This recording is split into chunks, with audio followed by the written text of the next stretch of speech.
Avanzamos rápidamente al tercer evangelio de este grupo de lo que conocemos evangelios sinópticos y llegamos entonces al evangelista Lucas.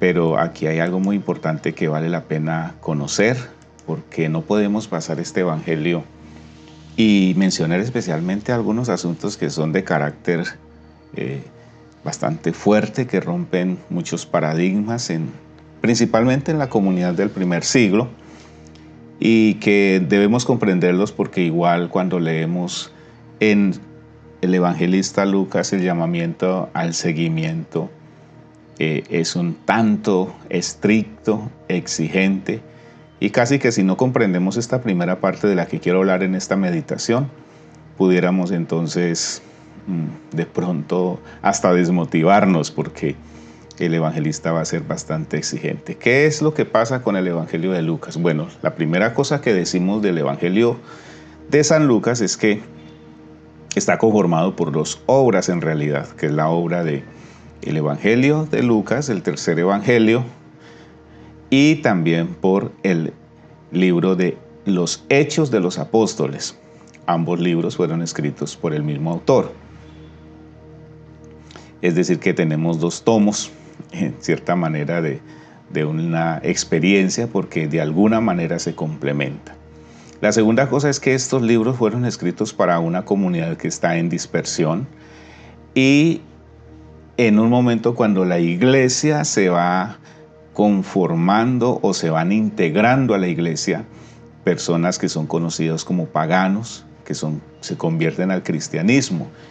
Entonces existe dos opciones para esta clase de personas que conocemos como paganos o gentiles, y es que muchos de los judíos que estaban llevando el evangelio a estas regiones, entonces les exigían a estas personas que para poder ellos ser unos auténticos seguidores de Jesús tendrían que judaizarse, esto es, entrar a cumplir y a vivir en las costumbres de los judíos, para lo cual entonces Judas tiene un gran reto y es cómo va a resolver esta situación de la iglesia que se está conformando ya entre los pueblos gentiles.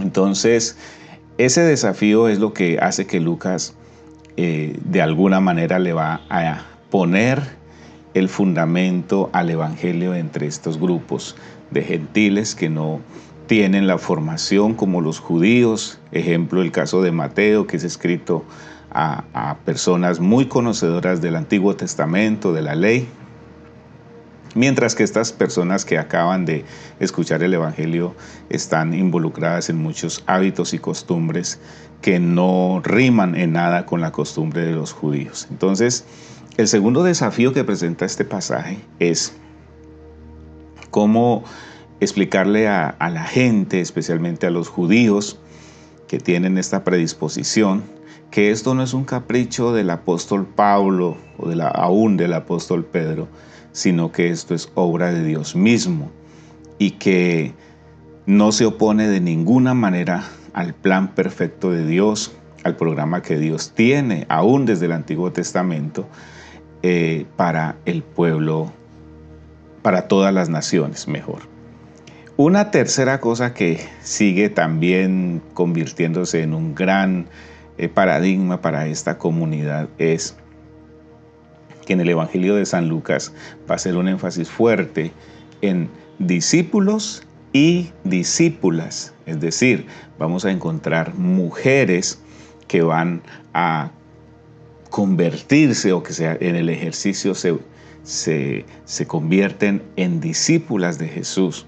Bueno, pues esto es un tema bastante complicado porque las mujeres en el primer siglo no tenían muchos espacios y esos espacios los va a abrir el mismo Jesús para ellas y el evangelista Lucas va a mostrar eso. Por ejemplo, en el capítulo 8, versículo 2 de Lucas dice así: Aconteció después que Jesús iba por todas las ciudades y aldeas predicando y anunciando el evangelio del reino de Dios y los 12 con él.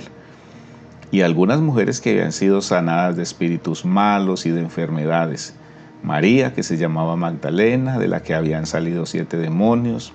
Juana, mujer de Chuza, intendente de Herodes, y Susana, y otras muchas que le servían de sus bienes. Aquí encontramos entonces las mujeres alrededor de Jesús sirviéndole a Él. Recordemos, como dije en el devocional anterior, que muchas de estas fueron las mujeres que lo siguieron hasta Jerusalén, que fueron testigos de su crucifixión y que en la mañana de la Pascua fueron al sepulcro con especias aromáticas para ungirlo. Igualmente estas son las primeras, las que tienen la primicia de anunciar la resurrección y que fueron menospreciadas por los discípulos. Mire lo que dice el capítulo 24 de Lucas y el versículo 11, cuando ellas dan ese anuncio.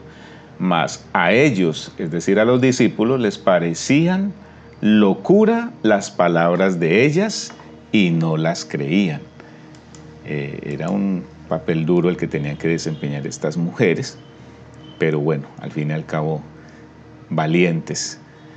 Entonces, Lucas, el evangelista Lucas, es el único que en toda la Biblia va a utilizar el término discípula. Voy a mencionar un versículo porque vale la pena que eso se tenga en cuenta. Dice Hechos 9:36, había entonces en Jope una discípula llamada Tabita, que traducido quiere decir Dorcas. Esta abundaba en buenas obras y en limosnas que hacía. El evangelista se atreve a decir que la iglesia entonces ahora tiene discípulas. Y bueno, en nuestro próximo devocional hablaremos del discipulado con dos mujeres que entran en una escena muy importante, y es Marta y María.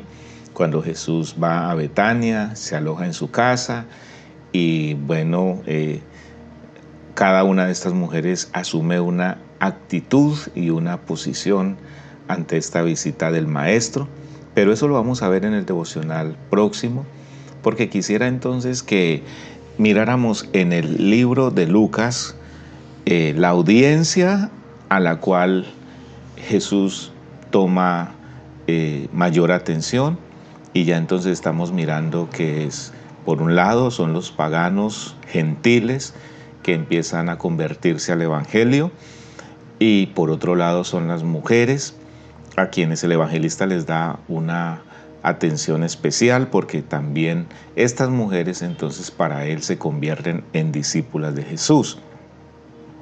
Sin embargo, el evangelista entonces va a hacer un tercer paso y va a ser en este tema de la misión de la iglesia, del discipulado como una misión para el pueblo de Dios, y es el seguimiento. El evangelista va a ser tremendamente estricto al hacer el llamado al seguimiento de quienes en realidad toman esta como una opción de ir y convertirse en discípulos de Jesús. Que el Señor nos ayude para continuar entendiendo estas enseñanzas acerca de la misión de la iglesia, que ya queda claro hasta este momento. La misión fundamental de la iglesia es ser discípulos de Cristo y ser hacedores de discípulos para Cristo. Dios continúe bendiciendo tu vida en este día.